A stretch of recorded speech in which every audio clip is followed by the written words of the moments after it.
दरम्यान भोंदूबाबा कॅप्टन अशोक खरातनं कशी आणि किती गडगंज संपत्ती जमवली आपण नजर टाकूया। पाथर्डी नाशिक या ठिकाणी 30 एकर जमीन, या जमिनीची किंमत अंदाजे 150 कोटी असल्याचं सांगितलं जातं। कहाळवाडी मिरगाव या ठिकाणी देखील कोट्यवधींची संपत्ती असल्याचं सांगितलं जात आहे।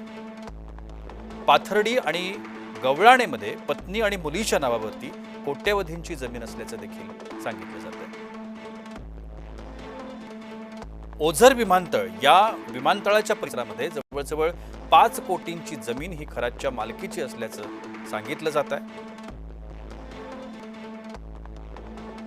शिर्डीमध्ये देखील खरातची कोट्यवधींची संपत्ती असल्याचं सांगितलं जात आहे। कर्मयोगी नगर कॅनडा कॉर्नर या ठिकाणी त्याचं आलिशान ऑफिस आहे। 6 लाखांची रोकड आणि 16 ते 17 जिवंत काडतूस त्याच्याकडे मिळाल्याचं देखील समोर येतं। पाथर्डी नाशिक इथं त्याची ही जमीन असल्याचं देखील चर्चा आहे।